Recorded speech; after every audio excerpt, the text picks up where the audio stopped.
ẹ kọ́kọ́ sọ̀kan nípa ti ọ̀rọ̀ olóúnjẹ. Ẹ̀yin tí ẹ bá mọ Markaz dáadáa, tẹ bá mọ̀ nígbà tí bàbá wà láyé, àwọn ìyàwó wọn ni bàbá ní kó máa dáná tọ́jà àwọn ìyá wa tá a máa lọ ra oúnjẹ lọ́dọ̀ wọn tó bá dàsìkò tá a jẹun.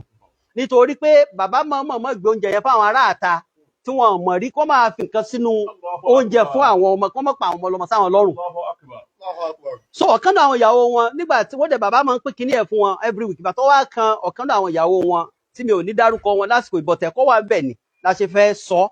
Ṣé wàá rọ ọmọ kan ó ṣẹ̀ṣẹ̀ dé ọdún kejì tó dé wọ Markaz rè, òun náà wá tó rà máa ń tò ra oúnjẹ ni.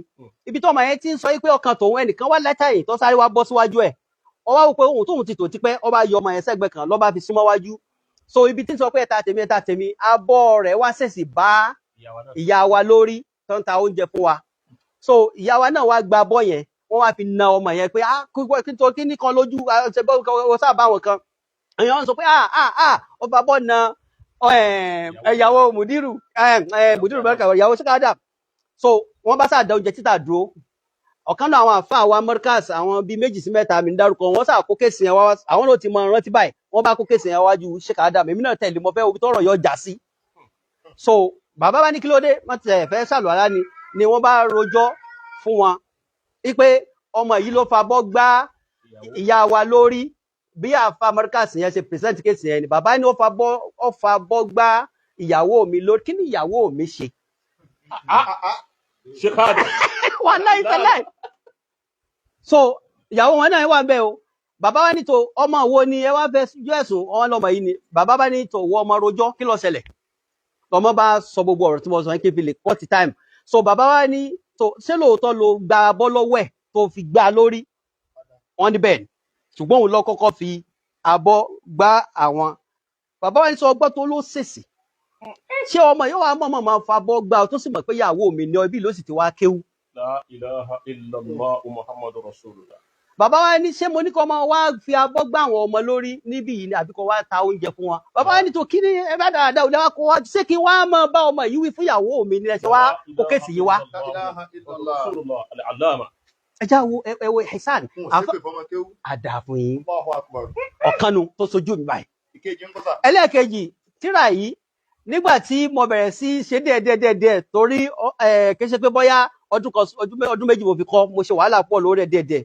Ṣé wàá rí nígbà tí mo wà Markaz ọ̀pọ̀lọpọ̀ tíra tó ń kọ́ wa ni mo máa ń ra notebook special fún. Tí n bá ti rí ìwé kan báyìí tíra kan máa sàmọ́ yọ àwọn àfọwálù tó bá wà ń bẹ̀ torí ṣẹmọ̀ pé sọ́rùfù iṣẹ́ ká máa wọn fíìlì kankan ni.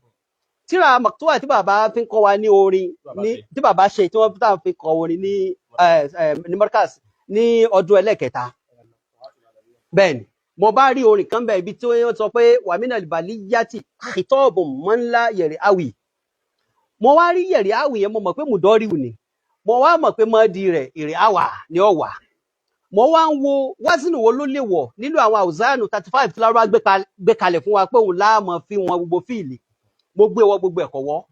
Gbogbo àfáà Markaz pátá ni mo bi àtẹ̀ntí kọ́ wa sọ́rùfù àtẹ̀ntí ọ̀kọ́ wa sọ́rùfù.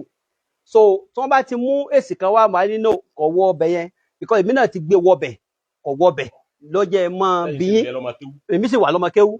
Bí ní sikẹ́yàn kan fẹ́ sọ fún wa yí pé ńgbà náà kàtábà yẹ̀kìtúbù ó lè ṣiṣẹ́ lọ́dọ̀ fàálà yẹ̀fọ́ álù tí ó sì lè ṣiṣẹ́ ń bẹ̀. So wọ́n á wá ní kí n má wọ́rì tó bá di bí ọ̀túnla kálukú sá ń wá kínní mo bi Gàmáwí bí ọjọ́ méjì ni Gàmáwí fi ń tú gbogbo tíra sọ́rùfù tí wọ́n ní tí wọ́n ń wá kínní yìí wọ́n rí. Ètú yìí náà wà ní ọgbàjọ́ náà àwọn náà mà gbogbo wọn pátápátá. So Gàmáwí wá ní tó wà bẹ́ẹ̀ ni pé á lọ bí Sheikh Adam ni bàbá tọkọ wá kéwù nù wọ́n bá lọ bí bàbá pé ọmọ kan máa ń bẹ tí wàhálà rẹ̀ pọ̀ bá fíìlì sọ́rùfù kankan. So ó bi wá nípa fíìlì kan tó yẹ sí pé àwọn wásùn tá à ń gbé wọ̀ àwa náà rí pé kìíní ọ̀wọ́ bẹ̀. So ẹ dákun tẹ bá lè ṣe sí. So bàbá ní tó bọlọmọ náà wọn lọ́wọ́ kíláàsì lọ́wọ́ báyìí tó wàá bí tó bá ti dé kíláàsì rẹ̀ kó ní kó máa bọ̀. So a dẹ̀ wà ní tàwùjí ẹlẹ́ẹ̀kejì àwa ní ẹlẹ́ẹ̀kẹta. So bí iṣẹ́ Gàmáwí ṣe wọ kíláàsì báyìí wọ́n ní tọ̀ bàbá ní ọwá wọ́n wà bí tó máa ń jòkó mẹ́wọ̀n tó bá ti ń lọ ní kó mú mọ́ tó rẹ̀ dání o kàkà. So mo bá dọ́dọ̀ bàbá wọ́n bá mo bá sàsálámà sí wọn kankan wọ́n bá ní tó wọ́n ní gbọ́ fìlí wo lọ wá tó rí tí o rí wá sínú rẹ̀ so mo bá ní tíra yìí náà ni tíra mọ̀ tó àtẹ kọ wà nígbà tá a wà ní sáńsà dájú ní kankan wọ́n bá ní tó mo bá yọ tíra yìí jáde mo bá síbẹ̀ mo ní orin yẹn ni bàbá bá gbà lọ́wọ́ mi wọ́n bá wo báyìí wọ́n wo èmi náà mo ti kọ tíra yìí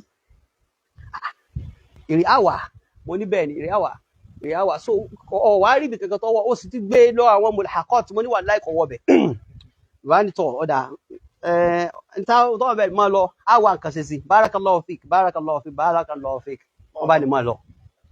sọ̀gbà tó wá díjọ́ kẹta wọ́n wá sọ fún gàmọ́ wípé tó bá ti wá sí kíláàsì wa so ajá sí wípé a rí wázínù kan sínú nínú Markaz gbogbo àwùzánù 35 tí lárúbáwá láwọn gbé kalẹ̀ láti yọ tí wọ́n ti gbé sọ́rùfù lẹ̀ 35 tí wọ́n ní náà rìn kò jù báyìí lọ ajẹ́pá rí kan sínú ọgbà nu yóò wá jẹ́ 36 bàbá ní kí wọ́n lọ rọ ìfọ̀ àlà sódà kiri àwọn àyàn ó lè ráyè jókòó síbì kan mọ́ sọ̀rọ̀ rẹ̀ nínú tíráì. Allahu akbar kabira. So ó di méjì. Mọ̀lánà Sheikh Adam. Wallahi ta'ala rahimahullah. Wọ́n ta rí kọ́mẹ̀ ní wípé wọn ò bínú sí yín. Wallahi. Wọ́n tún fi mímọ̀ wọ́n tún fi kọ́ yín sí. Wallahi billahi. Bẹ́ẹ̀ni.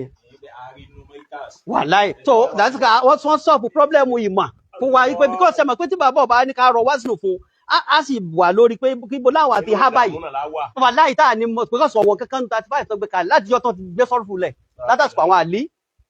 Ramallahu wajhahu. Ẹlẹ́kẹta